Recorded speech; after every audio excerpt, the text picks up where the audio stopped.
Hi, this is Grandma Barb again. We're trying to see if we can make it a little more audible so you can hear better. So we'll give it a try and see what happens. Yesterday, I was sharing an experience where our family goes on a God hunt, and we're looking to see that what God is doing around us. And we know He is. We just don't stop and recognize it sometimes. So when we purposely look for it, we usually will find it. So when we do, and we identify that time, we call it an I spy. And the important part of it is then to share that discovery or that with someone else. So it's important to say something, write somebody, text somebody, tell them that you have seen God at work in your life, and it encourages you and someone else. So yesterday I was sharing something about how one bag of flour became two, and it was very touching to me to see God at work.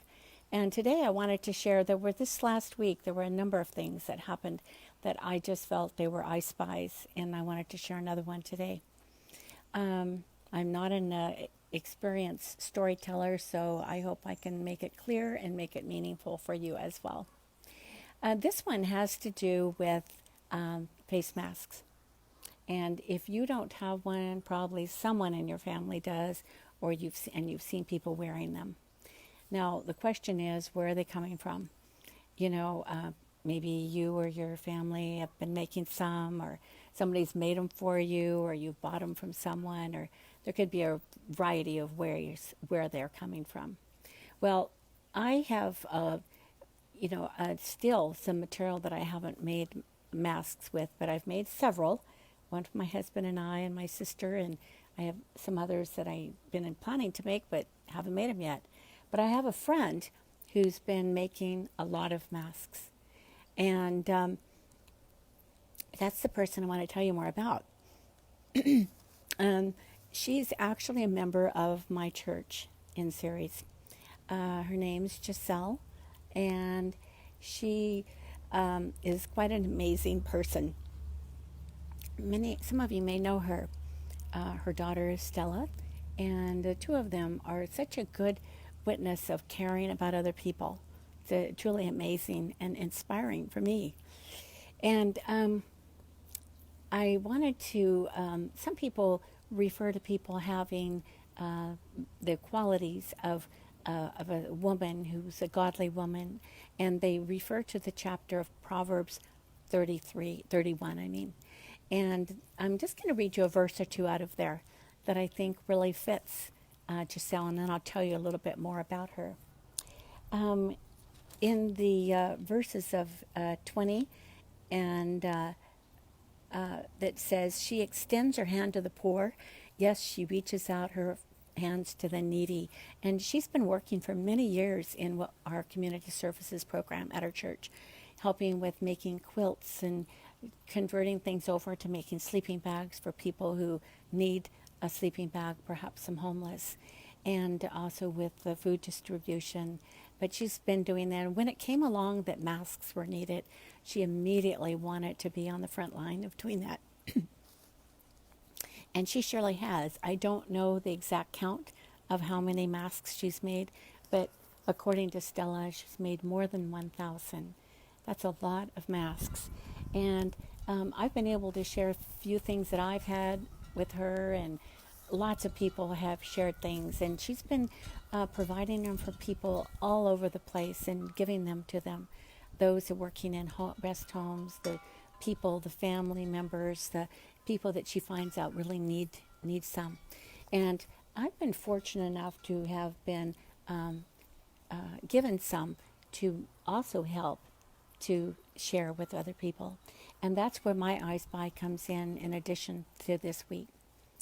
Well, it so happened that I went by to pick up some from her daughter, Stella, just this last week.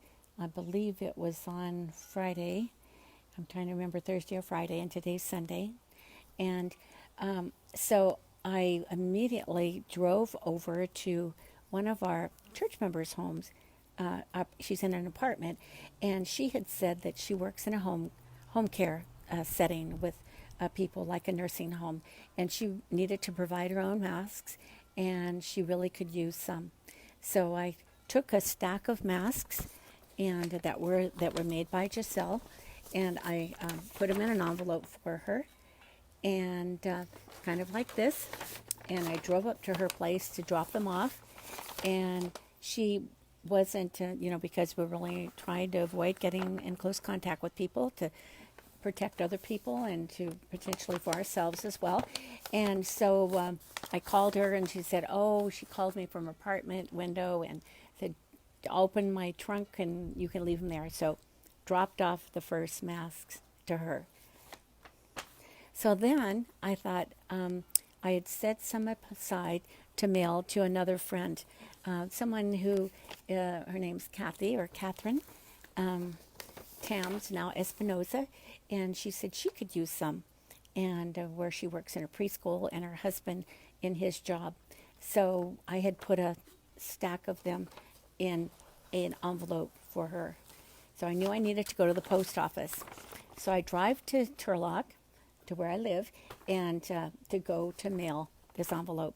So I get into where the post office is, and in front of me is a lady who has a wheelchair that has a motorized wheelchair. And she didn't have a mask. She had a kind of a bandana over her face, and it was working for her. But I just said, I had another little bag of extra masks with me, and I said, could you use a mask, another one? And she said, I really could. So I gave her two. And she said, do you mind if I give one to my friend? And I said, of course. That's great. I said, I didn't make them, but my friend Giselle from our church made them. So she would love to have you have, I think, a couple masks.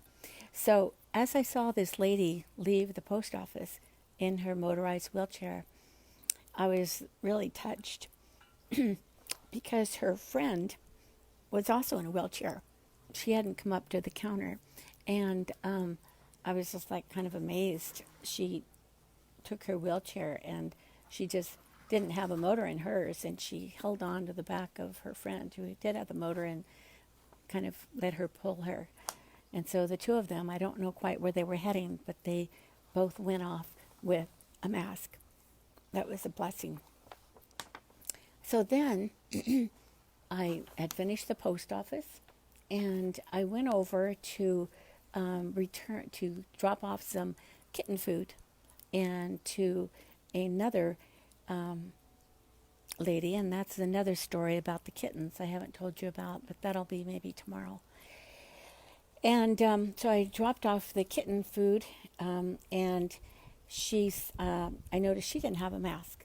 So I thought, today really is the day for masks, to myself, that God is kind of made it an opportunity because he's given me masks from Giselle, that I can be the one who can be the sharer for today. So I asked her, and she said, yes, I really could use some. She said, my granddaughter works at a prison system up there in Stockton, and she has to get her own masks, and she could really need some more. So I gave her some. So it was just such a blessed day. I could just see God was just opening up doors, and they all started with Stella and Giselle, and just the whole commitment to reaching out and caring for other people. And I was just one of those links in that process. And I just wanted to share a picture that I had before I close of Giselle.